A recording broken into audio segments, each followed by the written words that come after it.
अस्सलाम वालेकुम व्यूअर्स, कैसे हैं आप लोग। उम्मीद है कि आप सब खैर खैरियत से होंगे। मैं हूं मोहम्मद जुनैद और आज हम अपने चैनल पर अरबिक लैंग्वेज के लेक्चर्स का आगाज़ करने जा रहे हैं। ये लेक्चर्स उन तमाम व्यूअर्स के लिए बहुत ही ज़्यादा यूज़फुल और साजगार हैं जो अरबी लैंग्वेज को सीखना और समझना चाहते हैं। तो इसी सिलसिले में आज हम अपना लेक्चर नंबर 1 जो है वो डिलीवर करेंगे। हमारे चैनल को ज़रूर सब्सक्राइब करें ताकि अगले असबाक का नोटिफिकेशन भी आप तक ज़रूर पहुँचे। अच्छा, आज हम जो लेक्चर नंबर 1 है उसमें अरबी के वर्ड हाजा को इस्तेमाल करना सीखेंगे। हम देखेंगे कि हाजा होता क्या है, इसको समझेंगे और इसको किस तरह से हम इस्तेमाल करते हैं ये देखेंगे। ठीक है ना। जैसा कि आपकी स्क्रीन पर नज़र आ रहा है, हाजा जो है वो अरबी का एक वर्ड है और उसको हम इंग्लिश में क्या कहते हैं, दिस, और उर्दू में हम उसको कहते हैं ये। ठीक है ना। बेसिकली ये एक आपका इसमें इशारा है।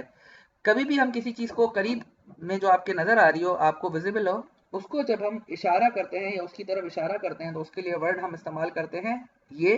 जैसे हम कहते हैं कि कहीं हम किसी गली में खड़े हैं और हमारे सामने एक हमें घर नज़र आता है तो हम क्या कहेंगे, ये एक घर है। इसी तरह अगर आपके सामने कोई पेंसिल पड़ी हुई है तो आप क्या कहेंगे, ये पेंसिल है। ठीक है ना। तो ये जो ये का वर्ड है जो हम इशारे के लिए इस्तेमाल करते हैं, जो चीज़ आपको करीब नजर आती है, अरेबिक में इसको हम हाजा कहते हैं। ठीक है ना। हाजा की डेफिनेशन क्या है, डेफिनेशन मैंने बताई आपको कि it is use to identify a specific person, और इसमें भी मेल। अरेबिक में मेल और फीमेल के लिए अलग अलग है। तो जो हाजा है वो मेल के लिए इस्तेमाल होता है जब हम पर्सन्स की बात करते हैं। ठीक है ना। तो ये आइडेंटिफाई करता है स्पेसिफिक पर्सन्स और थिंग्स जो कि आपके करीब हैं, क्लोज एट हैंड, और जो इंडिकेटेड जो नज़र आ रही है ये आपको महसूस हो रही हैं। ठीक है ना। तो उनके लिए हम जो वर्ड इस्तेमाल करते हैं वो इस्तेमाल करते हैं हम दिस, ये, या फिर अरेबिक में अगर मैं बात करता हूँ तो हाजा। ठीक है ना। दोबारा से एक बात मैं आपको बता देता हूँ कि हाजा का क्या मतलब होता है, ये, और इंग्लिश में से हम कहते हैं दिस। तो जो चीज़ हमारे सामने हो, ख्वाह वो जानदार है या बेजान, जब हम उसकी तरफ इशारा करते हैं, ठीक है ना, तो उसको हम हाजा के तरीके से जो है वो समझाते हैं, या हम उसमें इशारा करने के लिए हम हाजा का इस्तेमाल करते हैं। ठीक है।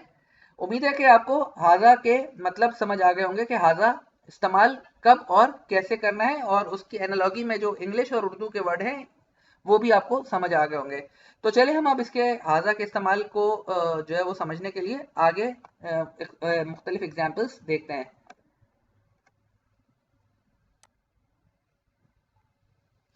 ये आपके सामने पहली एग्जाम्पल आ गई है। ठीक है ना। जिसमें आपके सामने ये घर है। ठीक है ना। तो इस घर को हम कैसे पढ़ेंगे, घर को अरेबिक में कहते हैं बैतुन। ठीक है। तो यहाँ हमने क्या कहा है, ये हमें घर सामने नजर आ रहा है, आप सड़क पे खड़े हैं, आपके सामने एक घर है, तो आप उसको किस तरह से बताएंगे अरबिक में, हाजा बैतुन। ठीक है। किस तरह कहेंगे, हाजा बैतुन। इसका मतलब क्या है, ये एक घर है। ठीक है। क्या है, ये घर है। और इंग्लिश में अगर मैं कहूंगा तो दिस इज हाउस। तो क्लियर है आपको, ये क्या कहेंगे हम, हाजा बैतुन। तो चले हम अगली एग्जाम्पल की तरफ चलते हैं। ये आपके सामने क्या आ गई है, मस्जिद। अब आप खड़े हुए हैं और आपको सामने मस्जिद नजर आ रही है, तो आप उसको किस तरह से एक्सप्रेस करेंगे, आप कहेंगे आजा मस्जिदुन, ये मस्जिद है। ठीक है।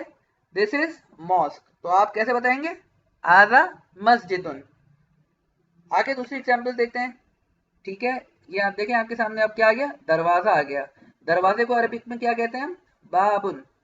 तो अब जब मैं ये इसको इशारत करूंगा, आपके सामने दरवाजा है, आप कमरे में बैठे हैं और आपके सामने दरवाजा है, तो आप उसको किस तरह बताएंगे, आजा बाबुन। ठीक है। क्या कहेंगे, आजा बाबुन, ये दरवाजा है, दिस इज डोर। क्लियर है व्यूअर्स आपको। आगे आपके सामने ये दो और मजीद एग्जांपल्स आ गई। ठीक है ना। इससे पहली एग्जांपल में आपके पास ये पेन नजर आ रहा है। पेन को हम अरेबिक में क्या कहते हैं, कलमुन। क्या कहते हैं, कलमुन। तो हम यहाँ किस तरह से, आपके सामने अगर कलम पड़ा हुआ है या पेन पड़ा हुआ है तो आप कैसे बताएंगे, हाजा कलमुन। कैसे कहेंगे, हाजा कलमुन। इसी तरह अगले जो है वो व्यू में आपको क्या नजर आ रहा है, चाबी नजर आ रही है। चाबी को अरबी में क्या कहते हैं, मिफ्ताहुन।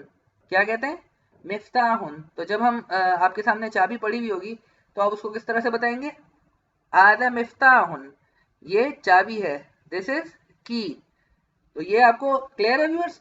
यहाँ हमने क्या क्या देख लिया अभी तक। हम हाजा को इस्तेमाल भी कर रहे हैं कि किस तरह से हमें हाजा को इस्तेमाल कर रहे हैं, कब इस्तेमाल कर रहे हैं, जब कोई चीज़ आपके करीब में आपको सामने नज़र आ रही हो तो आप उसके लिए हाजा का वर्ड इस्तेमाल कर रहे हैं। और दूसरा हम इसमें कुछ वोकेबलरीज भी सीखते जा रहे हैं कि जैसे हमने कलम का देखा कि कलम जो है उसको हम अरबी में क्या कहते हैं, कलमुन।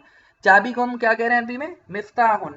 इससे पहले भी हमने जो है वो देखी, मस्जिद को हम मस्जिदुन कह रहे थे। ठीक है ना। चलें आगे बढ़ते हैं। और ये दो और मजीद एग्जाम्पल्स आपके सामने आ गई। इसमें एक आपके सामने पलंग बना हुआ है, ठीक है ना, बेड है। इसको हम क्या कहते हैं अरबिक में, सरीरुन। क्या कहते हैं, सरीरुन। तो इसको हम कैसे बताएंगे, अगर आप के सामने पलंग है, आप जमीन पे बैठे और आपके सामने पलंग है, तो आप किसी को किस तरह से बताएंगे, आधा सरीरुन, आधा सरीरुन। ठीक है व्यूअर्स। ये आपके सामने टेबल नजर आ रहा है। टेबल को हम अरबिक में क्या कहते हैं, मक्तबुन। क्या कहते हैं, मक्तबुन। तो अब हम इसको किस तरह से बताएंगे, हादा मक्तबुन, ये एक टेबल है। ठीक है ना व्यूअर्स। मैं उम्मीद करता हूँ कि आपको हाजा का अब इस्तेमाल समझ आ गया होगा कि हम हाजा को किस सिचुएशन में इस्तेमाल करते हैं। ठीक है ना व्यूअर्स। तो आज के लेक्चर्स में हमने क्या क्या सीख लिया है। आज के लेक्चर्स में हमने हाजा का इस्तेमाल सीखा और कुछ अरेबिक वर्ड्स भी सीखे हैं। ये एक और आपके सामने जो है वो पिक्चर आ गई है किताब की। ठीक है ना। अरबिक में क्या कहते हैं इसको, किताबुन। तो इसको कैसे हम पढ़ेंगे, अगर आपके सामने किताब पढ़ी हुई हो तो आप उसको कैसे इशारा करके बताएंगे कि ये एक किताब है, दिस इज अ बुक, हादा किताबुन, हादा किताबुन। ठीक है व्यूअर्स। तो उम्मीद है कि आपको हाजा का इस्तेमाल आज समझ आ गया होगा। तो आज के लेक्चर में हमने बेसिकली क्या देखा है, हमने हाजा के इस्तेमाल को सीखा है। हमने उसी की प्रैक्टिस भी करनी है, क्योंकि हम सीखना चाह रहे हैं, इसको बोलना चाह रहे हैं, अपने बोलने में इस्तेमाल करना चाह रहे हैं, तो हमें इसकी प्रैक्टिस भी करनी है। तो जितनी एग्जाम्पल्स आज हमने देखी हैं, 8 के करीब एग्जाम्पल्स देखी हमने, तो आपने खुद भी इनको बोलने की प्रैक्टिस करनी है। कि आपके सामने अगर कोई चीज पड़ी हुई हो, आप जमीन पे बैठे हो और आपके सामने पलंग है, तो आप ऐसे कहें, उसको प्रैक्टिस करें, हादा सरीरुन। आपके सामने टेबल नजर आ रही है तो आप उसको बताएं, हादा मक्तबुन। ठीक है ना। तो एक तो चीज आपने हादा के इस्तेमाल की प्रैक्टिस करनी है, और दूसरा जो हमने 8 नए अरबिक के अल्फाज जो सीखे हैं, ठीक है ना, इनको आपने पढ़ना भी है और लिखना भी है। इक़रा वक्तुब, यानी पढ़ना भी है, पढ़ें और लिखें। क्या क्या आज हमने जो है वो हादा के इस्तेमाल के साथ जो चीजें देखी वो क्या क्या थी। हमने पहली चीज देखी मिफ्ताहुन। तो अब आपको पता होना चाहिए कि मिफ्ताहुन किसको कहते हैं, चाबी को कहते हैं। ठीक है ना। तो ये आपको पता होना चाहिए, ये आपको प्रैक्टिस करनी है, क्योंकि जब हम अगले लेक्चर्स देखेंगे तो उसमें हम इसके वर्ड्स की मीनिंग नहीं बताएंगे, हम अज्यूम करेंगे कि आपको वो मीनिंग्स पता है। तो मिफ्ताहुन, आज हमने पहला वर्ड जो सीखा वो मिफ्ताहुन। मिफ्ताहुन का मतलब चाबी। बैतुन, बैतुन का मतलब घर। मस्जिदुन, मस्जिद। किताबुन, किताब। मक्तबुन, टेबल। बाबुन, दरवाजा। कलमुन, कलम। और सरीरुन का मतलब बेड या पलंग है। ठीक है ना व्यूअर्स। तो उम्मीद है कि आपको आज का लेक्चर पसंद आया होगा।